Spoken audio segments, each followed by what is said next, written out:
So I want you to just imagine something for a second.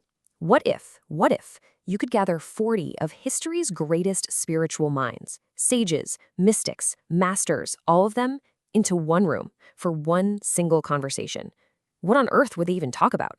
Well, that's the incredible idea we're diving into today. And just look at this guest list. It's absolutely staggering. You've got the fiery, passionate poetry of Rumi, the sharp, piercing intellect of Simone Weil, the quiet, profound wisdom of Lao Tzu, the deep stillness of the Buddha, the radical clarity of Ramana Maharshi, and the ecstatic devotion of Teresa of Avila. And believe me, that is just scratching the surface. Right off the bat, this quote just sets the scene perfectly. See, this conversation, it isn't happening in some physical place.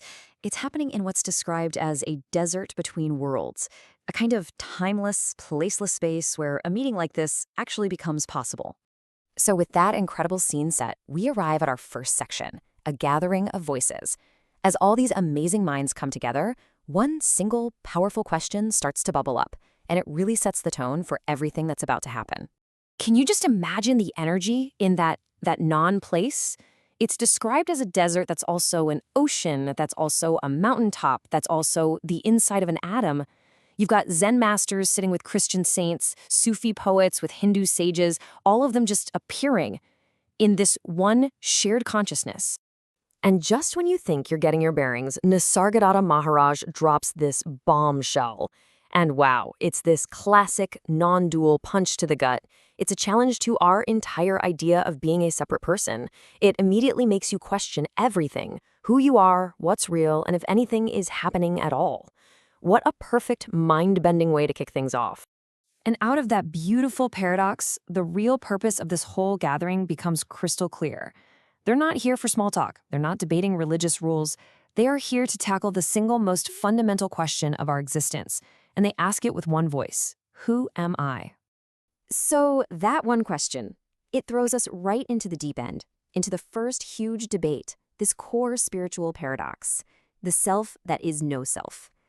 I mean, is the self something you're supposed to build up and perfect, or is it something you're meant to see right through? And this slide just lays it out perfectly. On one hand, you've got a voice like Gurdjieff's, basically saying most of us are asleep, we're like robots, you have to do the hard work, the conscious effort to build a real I before you can even think about going beyond it. But then, on the other side, you've got Ramana Maharshi saying, no, the work is the trap. The whole point is to just recognize right now in this moment that you were never the robot to begin with. And Ramana takes this even further. He says, look, when you really honestly search for this I, you can't find it. It's not a thing you can point to. And the emptiness you find isn't a void, it's a fullness. It's the very awareness that's doing the looking. The I that looks can never be found as an object. Now, this metaphor is absolutely key. The wave, that's you, me, our individual ego, it never has a moment where it discovers it's the ocean. It's the other way around. The ocean, this vast consciousness, realizes it was never just a wave.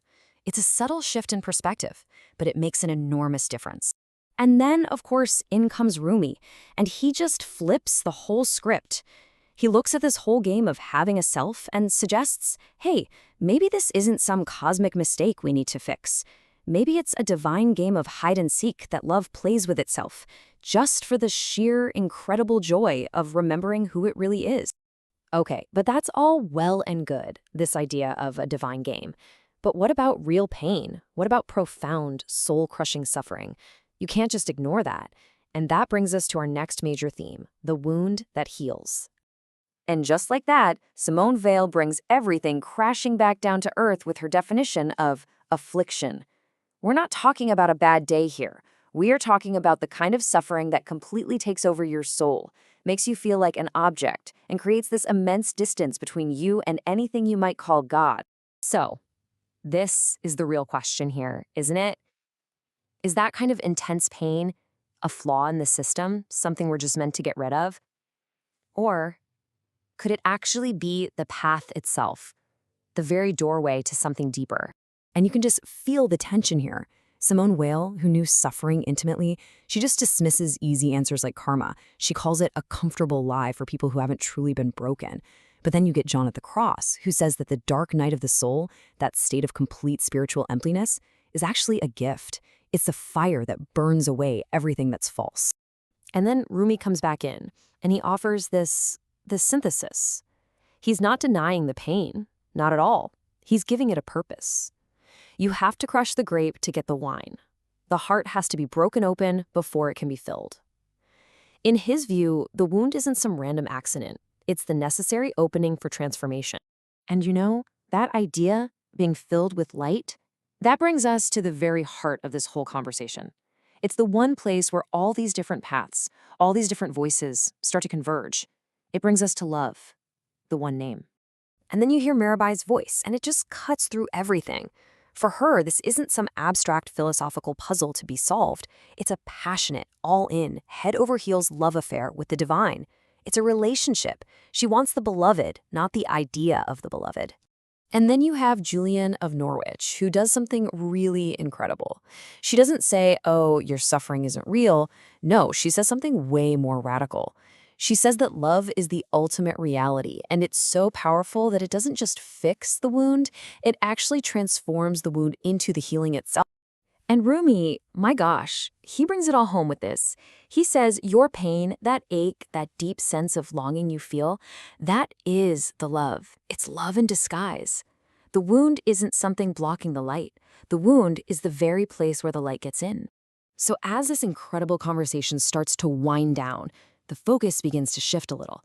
It becomes less about finding one final correct answer and more about just appreciating the beauty of the whole inquiry.